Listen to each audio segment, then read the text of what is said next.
Assalamualaikum Sobat Football United.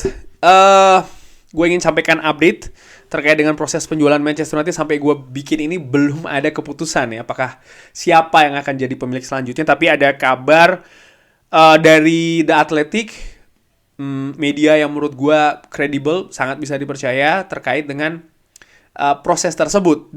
Jadi judulnya sudah jelas nih ya, kalau takeovernya atau proses penawaran dari Manchester United ini tidak ada kaitannya dengan tiket.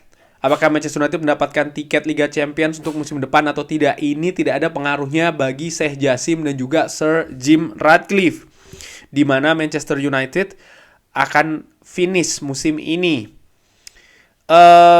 Ya, dikabarkan di sana kalau keduanya ini tidak melihat ya posisi Manchester United ini akan bermain di mana musim depan sebagai ada pengaruhnya atau tidak terkait dengan penawaran keduanya untuk membeli Manchester United, dan keduanya ini tetap punya komitmen ya untuk membangun Manchester United, untuk membeli Manchester United. Keduanya telah melakukan penawaran terakhir dan memimpin ya keduanya ini untuk membeli Manchester United, dan telah memasukkan tawaran ketiganya di tanggal 28 ke Rain Group. Ya, masih belum ada ini yang menyamai 6 miliar pound sterling valuasi dari Glazer. Dan ada yang menarik ya di akhir dari artikel tersebut, kalau The Athletic ini memberi laporan bulan lalu kalau ada grup dari beberapa klub ini melobi untuk memblok ya pembelian dari negara. Jadi kalau ada negara ingin membeli itu ingin diblok begitu ya. Ada beberapa klub yang melakukan atau grup dari klub yang melakukan hal tersebut. Bisa jadi ini yang menghalangi proses pembelian Manchester United. Ada banyak faktor menurut gue, sekali lagi kenapa kok sampai dengan saat ini belum ada keputusan ya, karena tidak sesimpel membeli barang di toko ya kan. Oke, jual berapa, ini duitnya sudah selesai langsung dapat struk belanjaan. Tidak seperti itu. Uang yang terlibat saja di proses pembelian ini sangat besar, efeknya juga sangat besar ya kan, baik itu dari yang akan membeli atau yang menjual, komunitas di Manchester, komunitas di Inggris, ini sangat-sangat luas. Klub-klub lain di Premier League, klub-klub lain di Eropa, sangat-sangat luas, sehingga sangat wajar diskusinya ini sangat kompleks sekali.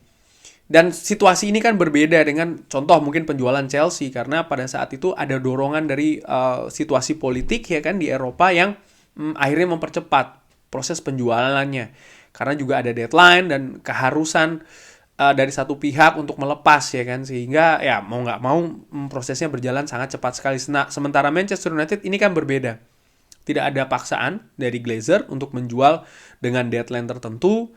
Lalu tidak ada situasi politik ya, katakanlah demikian, baik itu politik lokal maupun juga politik kawasan yang mengharuskan satu pihak melepas ataupun juga pihak lain membeli. Sehingga hitungan-hitungannya ataupun juga diskusi-diskusinya ini juga sangat luas dan bergulir terus ini. Yang menarik selain itu juga bagaimana kalau gua hubungkan dengan salah satu Twitter dari Gary Neville. Ini dia memberikan pendapat tentang salah satu pertandingan Manchester United yang terakhir ya. Gue lupa nih kalau nggak, setelah menghadapi Brighton ya, setelah menghadapi West Ham. Kurang lebih dia mengatakan kalau biarkan atau terus mendukung Erik ten Hag ya untuk mengatur timnya, siapa yang berada di dalam bisnya, kurang lebih demikian. Dan yang menarik adalah dia menulis di situ, ini adalah hal yang memalukan dari Glazer. Apakah mereka menunggu sampai dengan pertandingan terakhir di Old Trafford baru mereka akan lepas ya. Dia juga menyinggung bagaimana tanggung jawab dan juga akuntabilitas yang sangat-sangat rendah dari Glazer ini. Dan banyak sekali anggota staff dari Manchester United ya, di dalam dan juga di luar lapangan ini sangat tidak memperoleh kepastian, tidak ada kepastian yang mereka dapatkan, menunggu dari pemilik yang baru. Dan juga bagaimana rekrutmen, budget, ini juga sangat masih menunggu siapa pemilik baru dari Manchester United, dan ini harusnya selesai dengan cepat ya.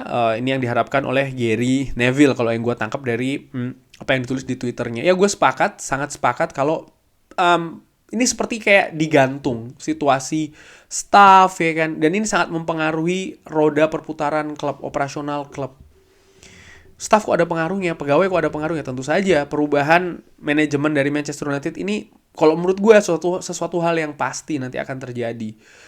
Bagus sudah diumumkan bahwa kedua pihak kabarnya mensupport Erik ten Hag, tidak ada perubahan dari sisi manajerial, dan ini juga mungkin gue artikan kemungkinan besar dari sisi tim kepelatihan juga tidak ada yang berubah, tapi dari sisi manajerial, manajemen.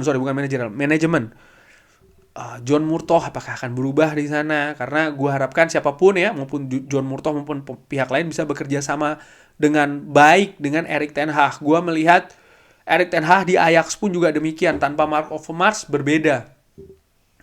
Artinya dia harus ada sinergi yang bagus di sana. Tim-tim lain Erik ten Hag juga merujuk Manchester City, Pep Guardiola juga dengan Siki Bergestein ya kan, itu juga punya yang sangat baik sekali hubungannya, sinerginya juga bagus. Belum pasti John Murtough. Richard Arnold pun juga demikian. Richard Arnold lagi CEO ya kan, dan ke bawah-bawahnya pasti juga berubah. Gua perkirakan Richard Arnold pasti punya peluang untuk berubah, dan ke bawah-bawahnya juga pasti punya peluang berubah juga, sehingga ya banyak sekali ketidakpastian di sini.